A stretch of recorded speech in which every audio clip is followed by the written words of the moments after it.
कभी सोचा है, ये जो ब्रह्मांड है, ये आखिर किस भाषा में बात करता है? आज हम इसी गहरे रहस्य को सुलझाने की एक कोशिश करने वाले हैं। हमारा सफर शुरू होगा हमारे सोचने के तरीके से, फिर हम विज्ञान की भाषा को समझेंगे और आखिर में एक ऐसी थ्योरी तक पहुंचेंगे जो, सच कहूं तो, हमारी असलियत के धागे ही उधेड़ देती है। तो चलिए इस सफर की शुरुआत करते हैं। तो सबसे बड़ा सवाल यही है, ब्रह्मांड आखिर लिखा किस भाषा में गया है? सदियों से बड़े बड़े दार्शनिक और वैज्ञानिक इसका जवाब खोजते आ रहे हैं। और ये कोई मामूली सवाल नहीं है, ये समझने की चाबी है कि हम यहाँ हैं तो क्यों हैं और कैसे हैं। अब इस बड़े सवाल का जवाब खोजने के लिए पहले ये समझना जरूरी है कि हम इंसान आखिर ज्ञान हासिल करते कैसे हैं। देखा जाए तो इस दुनिया को समझने के हमारे पास दो मुख्य रास्ते हैं। ये दो रास्ते हैं, आगमनात्मक और निगमनात्मक तर्क, या कहें तो इंडक्टिव और डिडक्टिव रीजनिंग।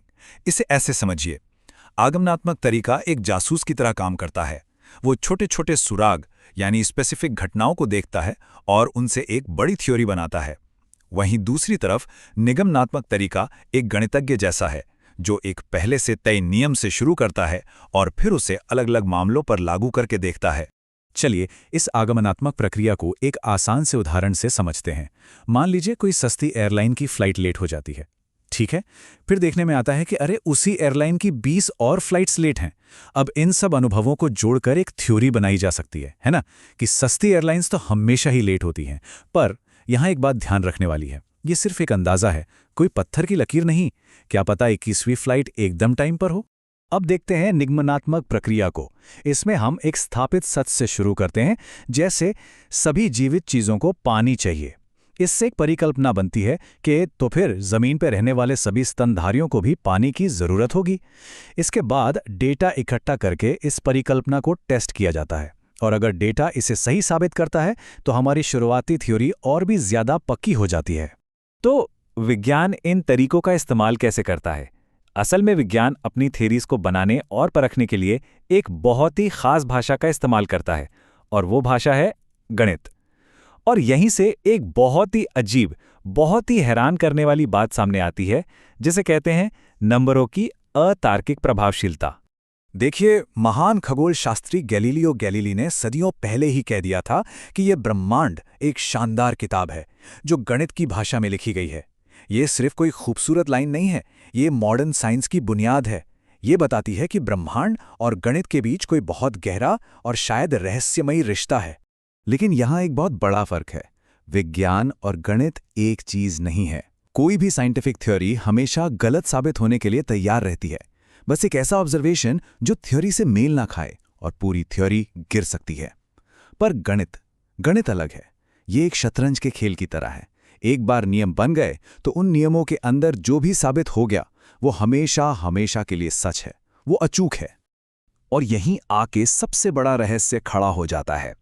सोचिए, अगर गणित इंसानी दिमाग में बना बस एक लॉजिकल खेल है, तो फिर यह हमारी असली, भौतिक, हमेशा बदलने वाली दुनिया की इतनी सटीक भविष्यवाणी कैसे कर लेता है? ये कैसे मुमकिन है? इसी को कहते हैं गणित की अतार्किक प्रभावशीलता का रहस्य। इस पहेली का एक संभावित जवाब हमें एक ऐसे आइडिया की तरफ ले जाता है जो इतना क्रांतिकारी है कि सुनने में किसी साइंस फिक्शन फिल्म जैसा लगता है। और वो है mathematical universe hypothesis. Cosmologist max Tegmark ने यह परिकल्पना दी है, और ये कहती है कि हमारी बाहरी दुनिया, हमारी फिजिकल रियलिटी सिर्फ मैथमेटिक्स से डिस्क्राइब नहीं होती है, बल्कि वो खुद एक गणितीय ढांचा है। ये एक ऐसा दावा है जो हमारे वजूद के बारे में सब कुछ बदल सकता है। इस आइडिया की गहराई को समझने के लिए जरा इस पर गौर कीजिए। ये परिकल्पना ये नहीं कह रही कि गणित एक अच्छा टूल है ब्रह्मांड को समझने के लिए। नहीं, ये उससे कई ज्यादा बड़ी बात कह रही है। ये कहती है कि ब्रह्मांड ही गणित है। हमारे चारों तरफ जो कुछ भी है, ये तारे, ये ग्रह, यहां तक कि हम और हमारा दिमाग, सब कुछ एक बहुत बड़ी गणितीय संरचना का हिस्सा है। तो इसका मतलब क्या हुआ हमारे लिए? इस परिकल्पना के नतीजे चौंकाने वाले हैं। इसका मतलब है कि कोई भी गणितीय संरचना जो लॉजिकली मुमकिन है, वो कहीं ना कहीं असली फिजिकल दुनिया के रूप में मौजूद है। और हम इंसान, हम उस विशाल गणितीय संरचना के अंदर सिर्फ सेल्फ अवेयर यानी आत्म जागरूक पैटर्न है। और हाँ, ये इस सवाल का जवाब भी देती है कि गणित इतना असरदार क्यों है, क्योंकि हम खुद गणित के अंदर ही जी रहे हैं। जाहिर है इतना बड़ा और दिमाग घुमा देने वाला दावा बिना किसी बहस के तो माना नहीं जा सकता। साइंटिफिक कम्युनिटी में इस आइडिया को लेकर जबरदस्त बहस छिड़ी हुई है। आलोचकों का कहना है कि ये विचार विज्ञान से ज्यादा फिलॉसफी जैसा लगता है, क्योंकि इसे टेस्ट कैसे करें। वो ये भी कहते हैं कि जब गणित खुद ही पूरी तरह से परफेक्ट नहीं है तो वो हकीकत की बुनियाद कैसे हो सकता है। इसके जवाब में समर्थक कहते हैं कि नहीं, ये परिकल्पना टेस्ट की जा सकती है। ये भविष्यवाणी करती है कि हमें कुदरत में और भी ज्यादा गणितीय पैटर्न मिलेंगे। और उनका ये भी कहना है कि हम गणित का आविष्कार नहीं करते, हम तो बस उसे खोजते हैं। तो हमने तर्क की एक सीधी सादी शुरुआत से लेकर एक ऐसी परिकल्पना तक का सफर तय किया है जहां हकीकत खुद एक गणितीय चीज बन जाती है। सच में ये एक दिमाग को झकझोर देने वाला वैचारिक सफर रहा है। हमने देखा कि कैसे छोटे छोटे ऑब्जर्वेशन से बड़ी बड़ी थ्योरीज जन्म लेती हैं और कैसे फिर विज्ञान और गणित हाथ में हाथ डालकर ब्रह्मांड के राज खोलने की कोशिश करते हैं। और ये कोशिश हमें एक बहुत ही हैरान करने वाली संभावना के दरवाजे पर ले आती है। और आखिर में ये हमें एक बहुत बड़े सवाल के साथ छोड़ जाता है। क्या ये मुमकिन है कि हमारा पूरा ब्रह्मांड, हमारा पूरा वजूद अनंत गणितीय संरचनाओं के समंदर में बस एक लहर की तरह है? इस सवाल का कोई आसान जवाब नहीं है, पर यह सोचने पर मजबूर जरूर करता है।